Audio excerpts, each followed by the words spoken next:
अभी हर कोई ये कह रहा है कि बहुत घबराने या डरने की जरूरत नहीं है, बस जरूरत है इस पर ज्यादा ध्यान देने की। जो नियम हम भूल गए थे समय के साथ, उन नियमों को एक बार फिर से उनका पालन करने की। यानी आपको मास्क लगाना है, सैनिटाइजर का इस्तेमाल करना है, 2 गज की दूरी बनाकर रखना है। और स्वास्थ्य मंत्री की तरफ से क्या क्या संसद में बोली गई बातें हैं वो भी हम आपको जल्दी से बताते हैं। राज्यों को निगरानी बढ़ाने के निर्देश दे दिए गए हैं कि राज्य पूरी तरीके से पुख्ता नजर इस पर रखे।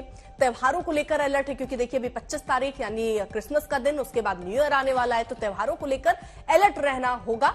विदेश से खास तौर पर, जी हां, विदेश से जो यात्री लौट रहे हैं उनकी रैंडम टेस्टिंग हो रही है, ये भी निर्देश दिए गए हैं। कोरोना नियमों का पालन करना जरूरी है, यानी मास्क लगाना, 2 गज की दूरी रखना और सैनिटाइजर का इस्तेमाल करना ये जरूरी है। राज्यों को और ज्यादा सतर्क रहना होगा, यानी जितना पहले सतर्क रहते थे उससे ज्यादा सतर्क कुछ वक्त के लिए होना होगा। राज्य जीनोम सीक्वेंसिंग बढ़ा दे। इस वक्त डॉक्टर नरेश त्रेहन, सीएमडी मेदांता, इस वक्त हमारे साथ जुड़े हुए हैं। सर, बहुत बहुत शुक्रिया। आप इस वक्त पर, ऐसे मौके पर जब देश बहुत सारे सवालों के साथ आपसे सुनना चाह रहा है कि क्या स्थिति है, कैसे हम इससे बच सकते हैं, देश कहां पर खड़ा है, ये सारे सवाल मैं आपसे पूछूंगी। बहुत बहुत शुक्रिया कि आप जुड़े। सबसे पहले इस नए वेरिएंट के बारे में सर हम क्या जानते हैं? कैसा है ये वेरिएंट, कितना खतरनाक है, कैसे बढ़ता है? इस वेरिएंट के बारे में क्या जानकारी है सर? देखो, ऐसा है कि जैसे ओमिक्रॉन आया, जो म्यूटेशन था डेल्टा का, अब उसके सब म्यूटेशंस आ रहे हैं। जैसे BF7 भी एक है, 10 के करीब तो आइडेंटिफाई हो चुके हैं। अब पहले तो देखा गया जब ओमिक्रॉन आया तो ओमिक्रॉन में बहुत ही लोगों को हुआ, पर बहुत माइल्ड हुआ।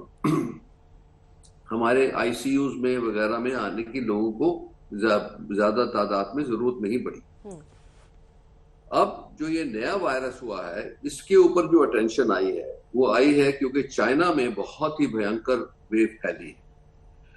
अब ये कहना है कि वो कौन सी वेव है, क्योंकि चाइना ने भी अभी इतना डिक्लेयर नहीं किया। ये सस्पेशन यही है कि बोल रहे हैं कि BF7 है, पर ये कहना कि चाइना में कभी पहले इतनी तादाद में कभी हुआ नहीं था, तो नेचुरल इम्यूनिटी थी ही नहीं लोगों में। दूसरा, उनकी जो वैक्सीन थी उसकी इफेक्टिवनेस के ऊपर भी बहुत सारे सवाल उठाए जा रहे हैं। तो इसीलिए उसकी वजह से है ये वेव कि कोई नया वायरस का म्यूटेशन इतना भयंकर हो गया। ये सिर्फ चाइना में नहीं, जापान, US वगैरह में भी ऐसा हो रहा है, पर वहां पे इतनी डेथ्स वगैरह की रिपोर्ट नहीं आ रही अभी।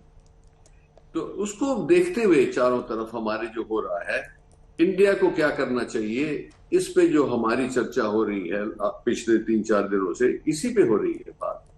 कि देखो, एक तो हमारे अपने एक्सपीरियंस में हमने सीख लिया है कि रियल टाइम अर्ली सेंसिंग, जिसको हम कहते हैं, रिपोर्ट्स आनी शुरू हो जाए। एक सेंट्रल गवर्नमेंट जो हेल्थ मिनिस्ट्री में है, कि सारे डिस्ट्रिक्ट से इंफॉर्मेशन आती रहे कि कोई इसका क्लस्टर मिल रहा है कि नहीं।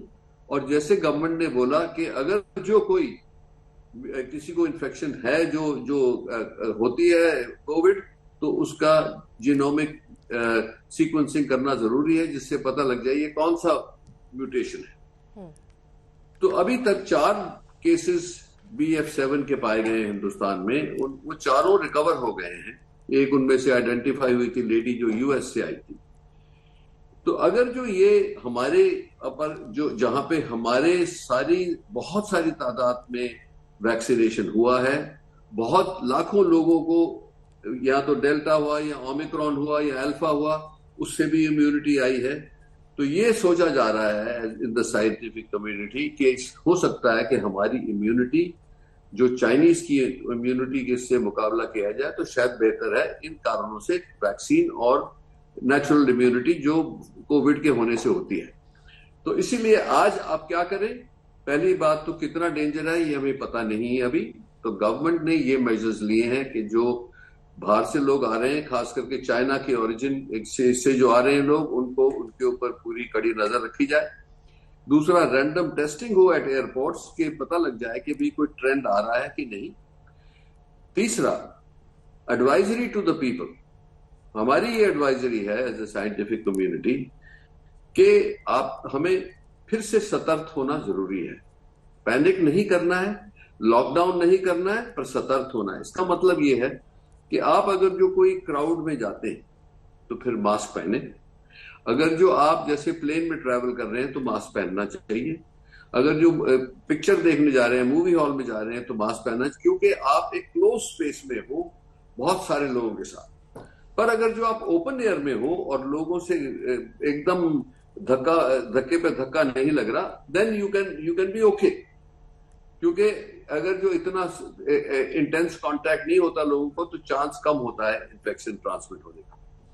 तो कैरेक्टरिस्टिकली हमें ये सस्पिशन है कि जो BF7 है ये इन्फेक्टिव तो होगा पर इसकी जो विरुलेंस है, मतलब जितना इफेक्ट बॉडी पे पड़ेगा वो कम होगा। आज के दिन हम किसी हॉस्पिटल में भी हम नहीं देख रहे कि आईसीयू में ज्यादा पेशेंट हैं एडमिटेड। और मेदांता में तो हमारे पास बहुत बड़ी तादाद में थे पहले डेल्टा वेव में, ऑल्सो शुरू ओमिक्रॉन में जिन लोगों को कोमॉर्बिडिटीज थी। पर आज के दिन हमारे पास 0 आईसीयू में पेशेंट है। इससे अच्छी बात लग रही है, but we should be more cautious. हम पहले तो हमने सोचा कि अब ओमिक्रॉन खत्म हो रहा है, पर ये कोविड अभी खत्म नहीं हुआ है, ये शेप तो ले रहा है। और आजकल बहुत कंफ्यूजन इसलिए भी है कि ये फ्लू सीजन भी है, ये पोल्यूशन भी है, और अब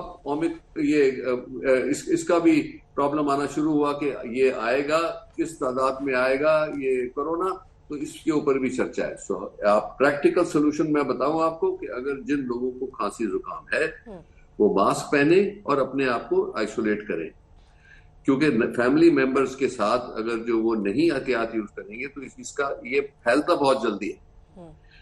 तो इसीलिए जैसे ही आपको एहसास हो कि खांसी जुकाम, गले में दर्द, फीवर, इमीडिएटली मास्किंग शुरू करें। You will protect yourself from other people from you. That is one. दूसरा, होम किट है टेस्टिंग के, उससे टेस्ट कर लें कि पता लग जाए कि है कि नहीं। तो ऐसे ऐसे मेजर्स अगर जो हम लेंगे तो अब और हम सतर्क रहेंगे तो मुझे विश्वास है कि हम इसको अब इतनी बड़ी वेव वगैरह नहीं आएगी।